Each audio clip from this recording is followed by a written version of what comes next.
Hey there, folks. I hope you're doing well today. Today, we wanted to explore a more serious topic.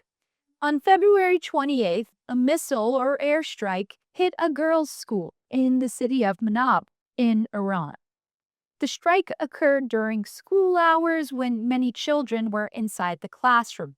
The explosion destroyed much of the two-story school building, collapsing walls and the roof. Reports vary slightly, but most sources say there was about 165 to 175 people that were killed. Most of the victims were girls ages 7 to 12.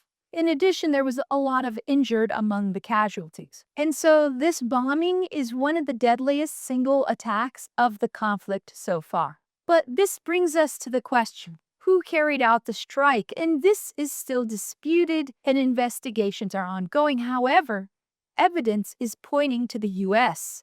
So today we wanted to look at some of that evidence and see where it points.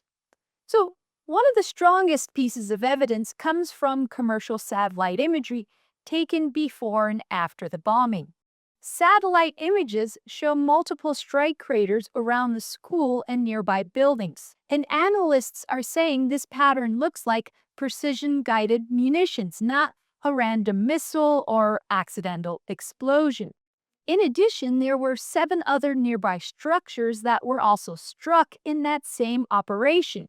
So all of this suggests that this area was part of a planned airstrike targeting a nearby military site, not a stray weapon. And that brings us to this next piece of evidence of the proximity to an IRGC military facility.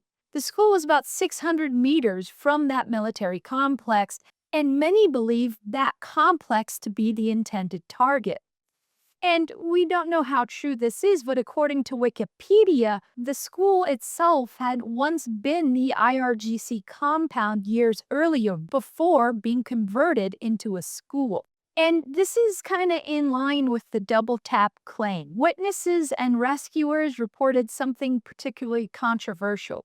After the first strike, students were moved to another part of the building, and a second strike hit that same area shortly afterwards, killing many who survived the first explosion.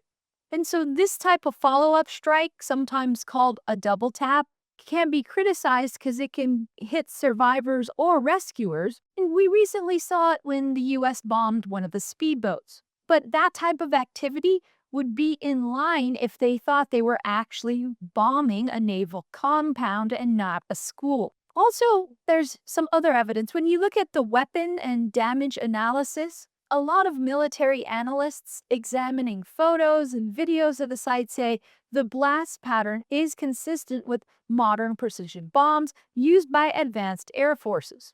And so the evidence for this is these crater locations that are pretty clean and very precise, again suggesting guided munitions rather than a misfired rocket.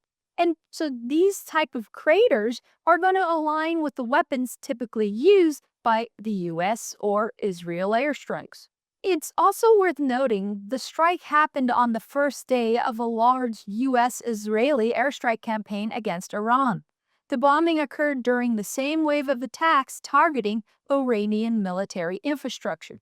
Verified airstrikes occurred in the same region at the same time, according to multiple investigations.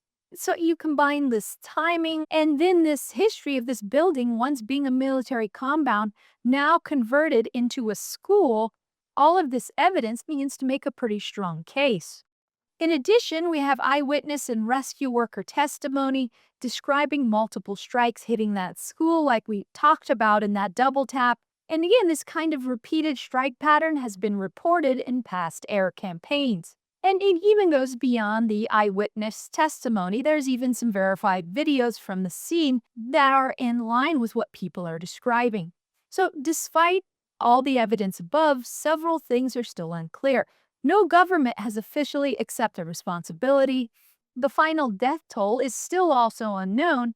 The bottom line here is the strongest evidence so far is the satellite imagery, strike patterns, and the timing of the air campaign, which many investigators say suggests the school was hit during a precision airstrike targeting a nearby military facility.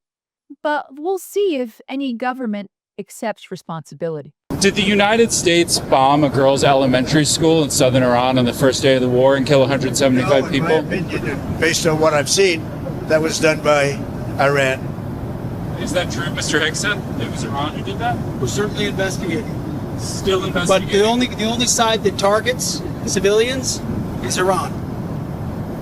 We think it was done. We think it was done by Iran because they're very inaccurate, as you know, with their munitions. They have no accuracy whatsoever. It was done by Iran.